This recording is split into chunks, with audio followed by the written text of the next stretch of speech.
Hello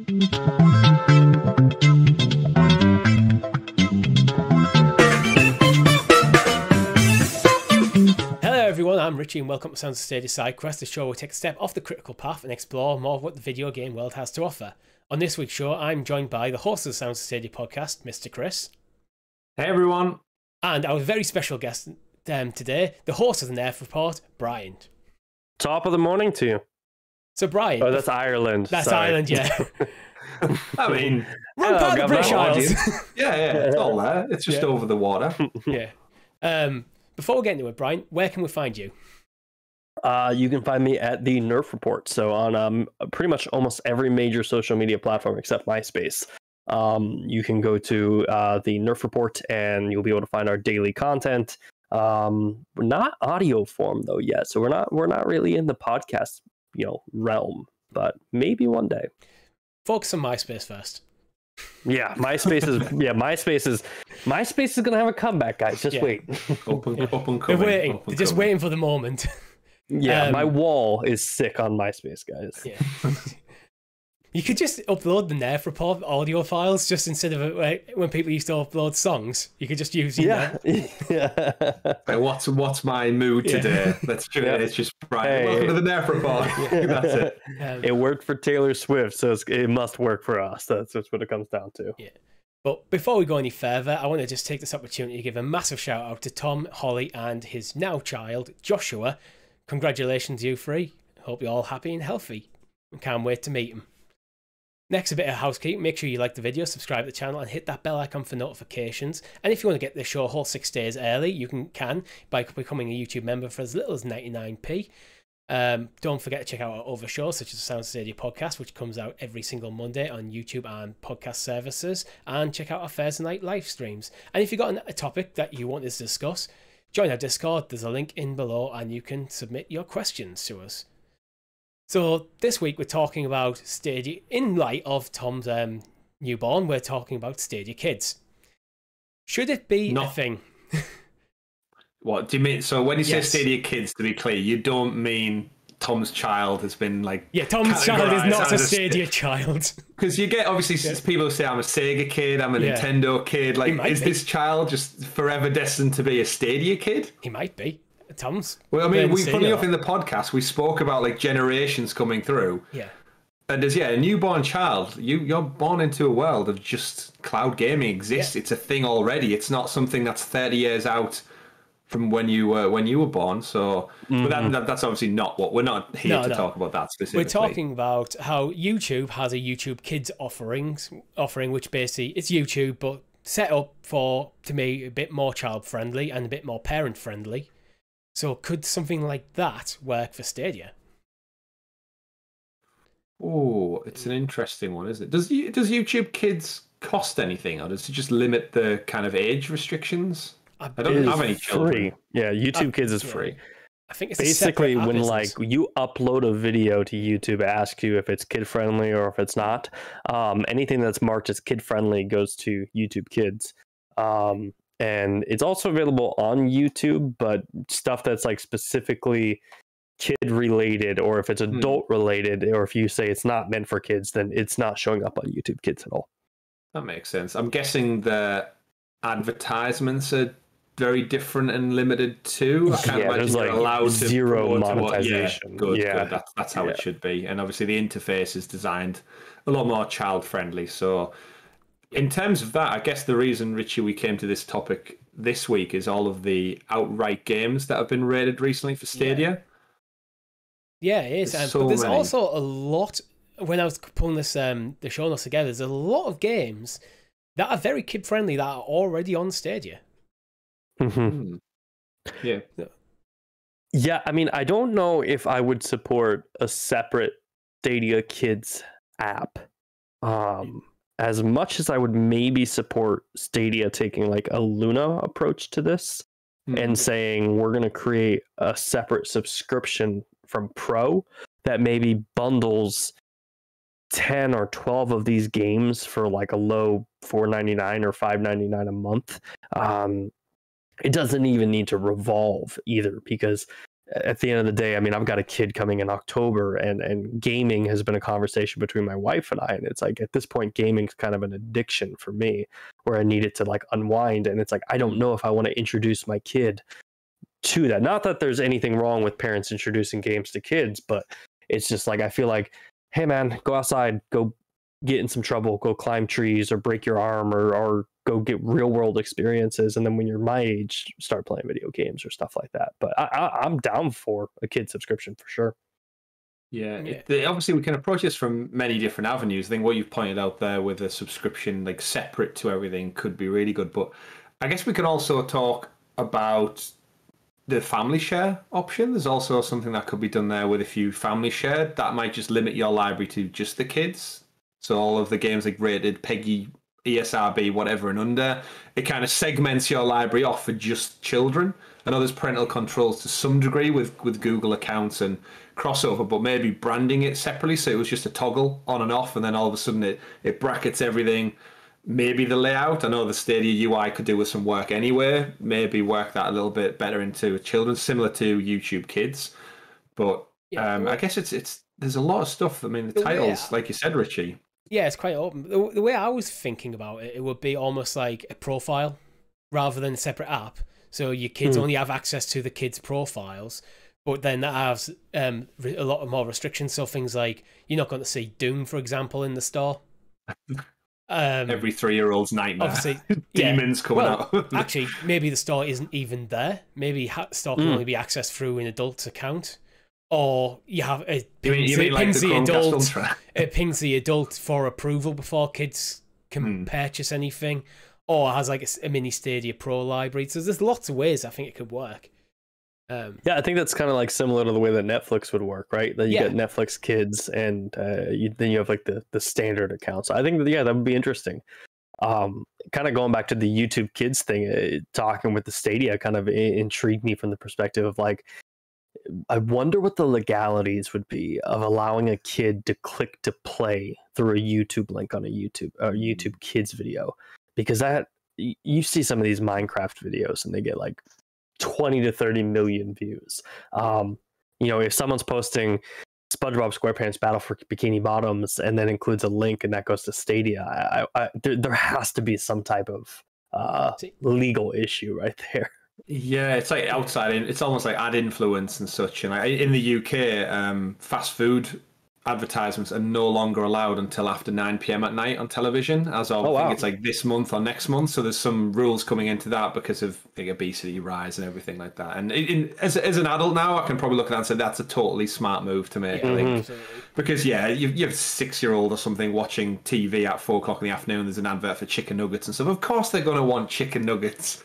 I would have wanted chicken nuggets back then. I want some chicken nuggets right now. We're just talking about it, But there's got to be something. But then from a promotional standpoint, there's also nothing wrong, I guess, with if they're enjoying it and they want to play it and there's a route to that, then But I see where you come from. There's definitely something in there that doesn't seem right.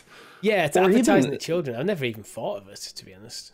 Yeah, I mean, this is off topic, but man, if you want to talk about like a legal nightmare that I think is going to happen, Fortnite, all these crossovers with Marvel and DC, these are the biggest advertisement campaigns that you've ever seen across like any form of media. And it's like, how is that legal? Because you look at how many kids are playing Fortnite and are being introduced to these Marvel characters. And it's like, that's a commercial for Marvel. Like that entire season that you just bought.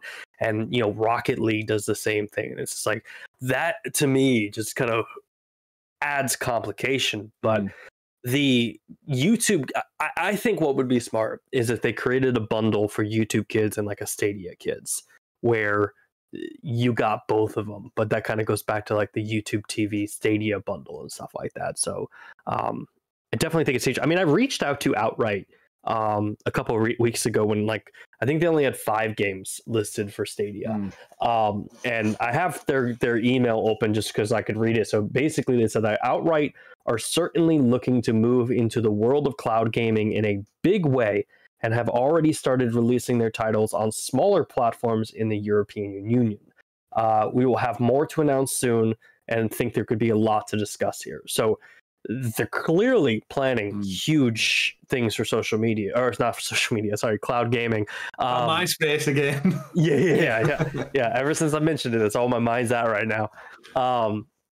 And I think it's interesting that like they're quickly becoming one of the biggest publishers and developers on Stadia. Like they're going to surpass Ubisoft very quickly.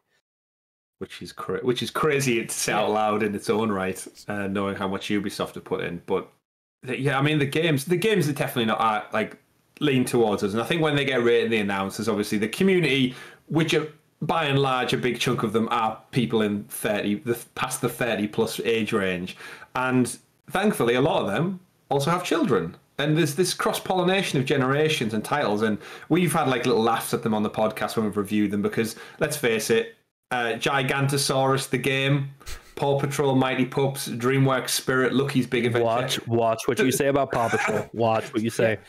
As someone with no children, doesn't appeal to me all that much. However, I completely understand where it's coming from, and it almost just seems like such a list of titles to umbrella them in some kind of children's offering of like, here you go, it's all in one place. Forget, like you said, Richie, all the Doom Eternal and the scary adult demon stuff. Yeah. Segment that off, and how can it be best positioned? Because if you run an ad on Cartoon Network, I guess, and highlight 7, 8, 9 of these games, SpongeBob, Piku Niku, Fogs, all these like little games. I mean, there's a Zorro game we're getting, right? What was that Zorro game? All from cartoons that they're watching. It's back to what you said, Brian, about the Fortnite influence. Like the children are seeing these adverts in and amongst it, and the fact that they can just play them without their parents having to drop £300-400 on a console.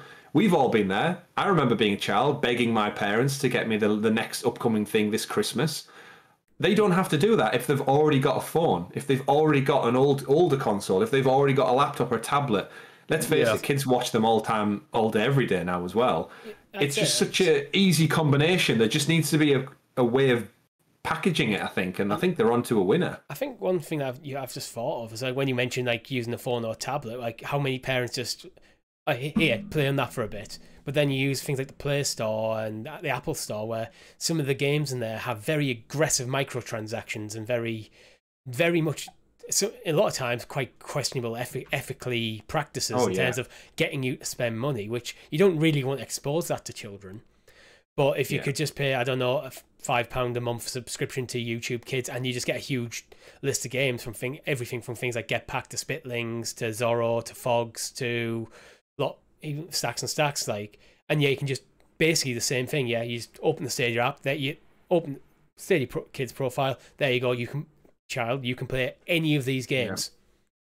Yeah. Well, and I think that I don't know how close you guys have been following the Intellivision story that's kind of been going on with the brand new Amico, but like one of the big takeaways that I've been following with that has been like how interested parents are, not even like gaming parents, just parents are to have a safe console. Like one of the big things about the Amico is that every single game is going to be rated E for everyone. There's nothing that's going to be rated T for teen, or M for mature or anything like that. And for a gamer like me, I'm like, I don't know if that's really for me. But I can also put myself 3 years from now as a parent that it's like, hey, I want to find something that's a safe ecosystem for my kid. They like video games or they like playing video games, and I'd like to find something that's casual and safe. And I think that like a Stadia Kids definitely would hit that as well. And then you have the benefit that we've all been talking about since the beginning. It's like, hey, you don't need to spend $500. Just open your phone. Or hey, their iPad that they're taking with them on every single road trip, it's on there as well. Yeah, I mean, all the games in the list I've pulled together today. That I went as far as PEGI 7, so 7-year-olds and under rated, or ESRB E. So these are all that I think could be reasonably integrated into a kid's platform. Yeah. Depending on the age, because you probably don't want a 3-year-old playing a game aimed at a 7-year-old. But I really don't know how much that would affect things. How much? Yeah.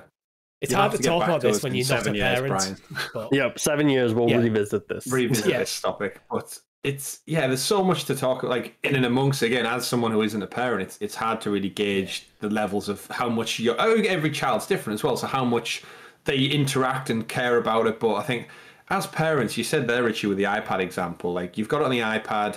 If you've got more than one child, they want to play as well. Okay, you can play on the TV while he keeps the iPad.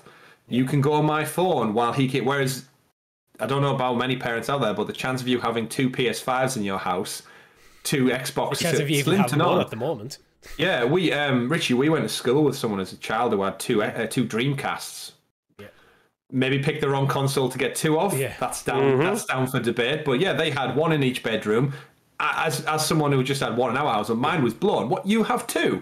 Yes, he's got 1, I've got 1. That wasn't cheap then. It isn't cheap now. Yeah. Yet, how many screens are in their home that will play all of these games? Oh, their friends around as well. There's another controller or whatever. There's another touchscreen. Child-friendly tablets exist. There's tablets aimed specifically for children now. Like, so they might even have one of them lying around the house. And if you could play Stadia, the kids' games in Stadia, I always think I've got 4 nephews, and I kind of think of, well, yeah, I'd love to actually sit down and play some games with them, like share my hobby with my young family members. Playing something like Spitlings when my eldest nephew is only 2, so still probably a little bit young to actually grasp gaming, in my opinion. But when he's maybe 4, I'd love to play something like Spitlings with him. I think that'd be great fun. It'd be a good way for me to bond with him. Yeah, and kids learn fast. I was at my sister's wedding this past week, and we have one of my cousin's children there, which I don't think they get a title. Cousin's children. I don't know. I technically think they're a niece or nephew, because they're your cousin's children. My cousin's child. Yeah. Yeah. So I technically think it's called like a niece or a nephew, because my cousin, or my mom's cousin, is considered a great aunt. Great aunt. Yeah. At least here in the States. That's a whole FamilyAncestry.com, check it out. But in terms of that, and he's just turned 2 this year, and he was watching, back to what you said on the podcast, Brian, about Ryan's races. He was watching somebody just unbox Hot Wheels toys, just cars. Not playing with them, I want to point out, just opening them, showing the product off, putting it to a side, grabbing another box, opening it, rinse and repeat. And he sat there while everyone's celebrating and talking away, just with an iPad, pause when he wants to go to the toilet, stop, skips it. Like, he knew what he was doing on that tablet. Which is someone, again, who doesn't have any children, doesn't really spend much time hanging around, because I've got no family members. I was just baffled by like how intuitive he was on a touchscreen device. Because obviously we've had to learn it as the technologies came about, and it's just, they learn so quick. I could easily see a time where a 3-year-old could play Spitlings, or at least have some cognitive understanding of what they're doing. Maybe not Spitlings, maybe the easier ones, but Spitlings it's just crazy. I think Spitlings is a very child-friendly game. Like, but maybe for me, it's just run around the as a size of kid. the controller is a bit too small for the hands. Well, and I think that there's also a market currently, and it's an emerging market of games and developers who are building games for kids like that. Like, I know there's games that my nieces have that are very rudimentary, but they're still games. So it's like painting and coloring and stuff like that on tablets. But I mean, with the topic of a Stadia Kids, I think it's a no-brainer. I think it could be a new source of revenue for the company as well. But it's just, how do you go about it? Because I do like the idea of like a Netflix account where like you could create like a kids section. But I think for me, the way they go about it is to use the Google, all the power of Google to get in touch with parents, get as much information about parents. What do parents want from a Stadia Kids thing? And then do that. I mean, we can riff off ideas of how it could work, what we could see them doing, but in the end of the day, you're about to be a parent, me and Chris aren't. So we don't have any kids that we, at the moment, have to look after. So I think your life does change, and your priorities do change a lot when you have when you're on kids. Right. Yeah. I'm very, very keen to see how it, just what it could be, because you're right there saying about generations. Like, we grew up with whatever consoles there were, and the games we played as children were not designed for children. Right. I have very fond memories of Sonic the Hedgehog, but when I think back, I probably had no clue what I was doing. It was just, the music was great. I remember the music very distinctly. The animations, it was fast, it was colourful, and you're alluring to there with painting things and puzzle games and very like entry-level stuff, rightly so. But this generation, if you get it right now, in 10 years' time, well, maybe actually not even 10 years, when they're looking at the next thing, is the transition over to Stadia proper just as smooth as anything? Because I transitioned from PS1, PS2, PS3 as I grew up naturally. It was always the next thing I wanted. If I grew up playing these games on Stadia Kids, am I not the future generation of people who just goes, well, I'll just keep playing on Stadia normal. I'll just get adult games now instead. Yeah. And as a Google, surely they've got to be aware of that.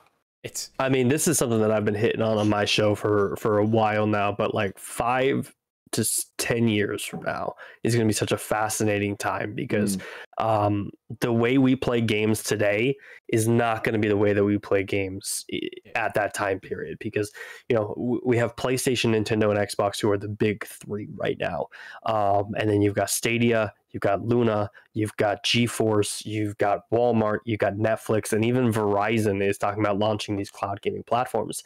And I think that instead of owning a console, what the conversation is going to be is you're basically just going to go to the App Store and it's all just going to be apps, just like Netflix, Hulu, or Vudu, or whatever else you watch on. So I don't think that the console superiority is going to be a thing. So that's where maybe a service, like a standalone service similar to like a YouTube Kids app, maybe begins to make sense in that future, because it's just like, hey, it's a separate $2.99, $3.99, and the kid gets 10, 12 games that revolve each month.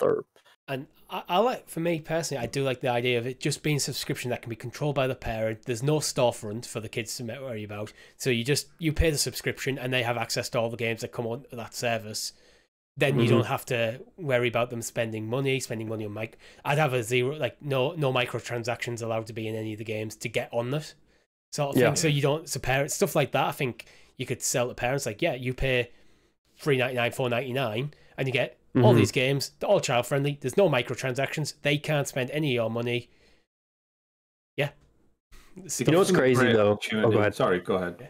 No, I was gonna say what's crazy though is that like my nieces, so Facebook has Facebook Messenger. Well, there's a Facebook Messenger for kids, which is like the safe one that there is. But what's interesting is like while you were talking, I was remembering it's filled with cloud games on it that literally you can play via like FaceTime and stuff like that.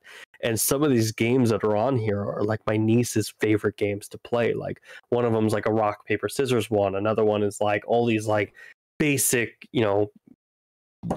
Pictionary, stuff like that. So there's companies already hitting that market, specifically like a Facebook Messenger, but it's just interesting. It's certainly being done now, I think, and it has to be. And I think looking at this from an outside perspective, Richie, you alluded to a lot of the points there, but separate app subscription. I'm actually really curious to know if they could use this as a good opportunity to test a different model.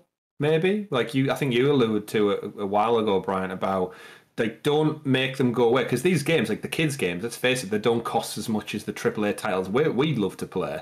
Right. So they could maybe keep them on the platform permanently, and maybe try a different business model and see how having like a set list of games that never leaves the platform. I'm not going to say those magic phrases that come back and bite Stadia in the ass all the time, but having a library portfolio that never leaves on the kids version could be a good shoe in the door to maybe test the water with different practices. But I guess with all of this, it's only time will tell. Yeah. Which is most of our topics on this show. we're always waiting for the next thing to come around. I wish I had a crystal ball. Yep. Get your shares look into the future, and it's going to be a crazy future. But with that, that's all we have time for you today. Make sure you like the video, subscribe to the channel, and hit that bell icon for notifications when all of our content goes up. Brian, where can we catch you? Hit me up on the Nerf Report or Bryant Chappelle on Twitter, and hit me up with your video game takes. I'd love to hear from you guys. Yeah, and actually, I've just thought of something. Because I know there's a lot of parents in our community. Let us know in the comments, what would you like to see as from a parent's perspective about Stadia Kids? Or are we just talking out of our ass right now? Yeah, we can theorize all we possibly can. Like, there's only really Tom, who's got a 4-year-old, 4-day-old child. Not 4 years. We know a lot of our audience have like fully grown, like they've seen that transition and had to obviously get the children into games, or like how much do you push onto them of like, oh, you need to play this, you need it, it's my favorite game, and they're like, Dad, leave me alone, like I don't want to play your boring old What's man Tetris? shit. Why are you playing this? But and yeah, it's obviously every different generation's got its own different takes, and the gaming industry, thankfully, is getting bigger and bigger. I'm so thrilled to see my hobby as a child turn into the go-to medium for people like upon the tens and thousands, and you love to see it. I remember, like, you guys are probably the same. Used to talk about, oh, what do you do in your spare? I'm a gamer, and I still get it from my parents. What are you doing? I'll probably just go on the PlayStation. They look at me almost like, that's what you spend your time doing. But if You I'd sit there said to watching them, Coronation Street. Don't judge me. oh no! well, that's the exact take. Even just like to keep the show going a little bit longer, I guess. Even yesterday, my wife's father came around. He was dropping the dog off to dog sit for a little while because we don't have children. We look after dogs. And at the time, I was playing Mass Effect 2, and it was the part where you scan the planet and you drop probes down for resources. And it was just stuck on the planet screen, chatting in the living room. He went, oh, what's that? I went, oh, it's Mass Effect. It's a game. And he was like, oh, what's it about? I was like, right, okay. So the moment at the time, I was like, oh, there's the planet. I'm scanning for resources. You drop, and I tried to explain Mass Effect, and I was like, oh, it's like humanity. They found a Mass Effect relay. I probably use a different word. Took us into to link up with different species around the galaxy. There's the Galactic Council. Humanity wants to be a part of that. Trying to like briefly explain. And he's just it. got a blank face. I know, and I got that look where he was interested in it a little bit, but I got that look of like, okay. But then I thought, on the flip side, if I said, if it was just paused on a still screen of Commander Shepard, and I just explained the exact same story, but I was telling him about a Netflix show, humanity, Galaxy Council, war, strife, politics, all that, he'd go, oh, what's it called? And it would be just, oh, you're just watching a TV show. But when you say I'm playing a game, I still feel like they're the older generations, and that balance is shifting now. And when we're adults and my kid says, I'm going to go do this, cool, good. Like, and it's great to see. And it's always will be 40 years deep and everything. It's always fun with those conversations, like where someone's like, oh, you're spending your weekend playing video games, and it's like, this is coming from the guy watching football all day Sunday, watching like 7 games, it's just it's just however you decide to spend your time. As long as you're not hurting anyone, have fun, man. Yeah, exactly. Exactly. And with that, I've been Richie.